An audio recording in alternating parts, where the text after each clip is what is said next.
वचनाचा देश। आता इस्रायल लोकांना कनान देशामध्ये जाण्याची वेळ आली। यहोशुवाने कनानी शहर यरीहो मोठ्या वेशीने सुरक्षित होते, तेथे 2 लोकांना पाहणी करण्यासाठी पाठवले। त्या शहरामध्ये राहाब नावाची एक वेश्या होती। तिने त्या लोकांना आपल्या घरात लपण्यास व पळून जाण्यास मदत केली। तिने असे केले कारण तिने परमेश्वरावर विश्वास ठेवला होता। जेव्हा इस्रायल लोक यरीहोचा नाश करतील तेव्हा तिचे व तिच्या परिवाराला सांभाळतील असे तिला वचन दिले होते। इस्रायल लोकांना कनान देशात जाण्यासाठी यार्दन नदी ओलांडणे गरजेचे होते। परमेश्वराने यहोशुवाला सांगितले, पहिले याजकांना पुढे पाठव। जेव्हा याजकांच्या पाय त्या पाण्याला लागेल तेव्हा यार्दन नदीचा प्रवाह थांबला व इस्रायल लोक कोरड्या जमिनीवरून चालत नदीच्या पलीकडे गेले। यार्दन नदी ओलांडल्यावर परमेश्वराने सांगितले की कसा यरीहो शहराजवळ मारा करावा। लोकांनी परमेश्वराच्या सांगण्याप्रमाणे केले। सर्व सैनिकांनी व सर्व याजकांनी यरीहो शहराला 6 दिवस प्रत्येक दिवशी एक चक्कर मारला। मग 7व्या दिवशी इस्रायल लोकांनी अजून 7 वेळा त्या शहराला चक्कर मारल्या।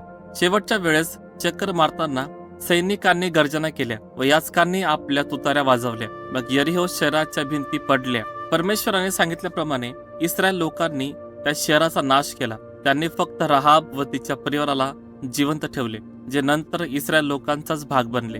कनानमध्ये राहणाऱ्या दुसऱ्या लोकांनी ऐकले की इस्रायली लोकांनी यरीहो शहराचा नाश केला आहे। तेव्हा इस्रायली लोक त्यांच्यावरही हल्ला करतील अशी त्यांना भीती वाटत होती। परमेश्वराने इस्रायल लोकांना आज्ञा केली की त्यांनी कनानी लोकांशी कोणताच करार करायचा नाही। पण गिबोनी समाजाची लोक कनान देशातील एक छोटासा गट यहोशुवा सोबत खोटं बोलला की ते कनानापासून लांब राहतात। त्यांनी यहोशुवा त्यांच्या सोबत शांतीचा करार करावा अशी त्यांनी विनंती केली। यहोशुवा व इस्रायल लोकांनी गिबोनी लोक कुठून आले हे परमेश्वराला विचारले नाही, म्हणून यहोशुवाने त्यांच्याशी शांतीचा करार केला। जेव्हा इस्रायली लोकांना समजले की गिबोनी लोकांनी त्यांना फसवले आहे तेव्हा ते खूप चिडले, पण तरीही त्यांनी तो करार पाळला, कारण त्यांनी परमेश्वरासमोर त्यांना वचन दिले होते। काही दिवसांनी कनानमधील दुसरे लोक यांच्या राजांनी अमोरी लोकांनी ऐकले की गिबोनी लोकांनी इस्रायल लोकांबरोबर करार केला आहे। तेव्हा त्यांनी गिबोनी लोकांवर हल्ला केला। गिबोनी लोकांनी यहोशुवाकडे निरोप पाठवला व त्यांना मदत करण्यासाठी विनंती केली। तेव्हा यहोशुवाने इस्रायल सैनिकांना जमा केले व गिबोनांकडे जाण्यासाठी रात्रभर चालत राहिले। सकाळीच त्यांनी अमोरी सैनिकांना थक्क केले व त्यांच्यावर हल्ला केला। त्या दिवशी इस्रायलाकडून परमेश्वर लढला। त्याने अमोरी सैनिकांमध्ये गोंधळ निर्माण केला व त्यांच्यावर मोठ्या गार पाडल्या, ज्यामध्ये भरपूर अमोरी लोक मरून गेले। परमेश्वराने सूर्याला आकाशात एक जागेवर राहण्याची आज्ञा केली, कारण इस्रायल लोकांनी अमोऱ्यांचा नाश करण्यासाठी वेळ मिळावा। त्या दिवशी परमेश्वराने इस्रायल लोकांना जिंकवले।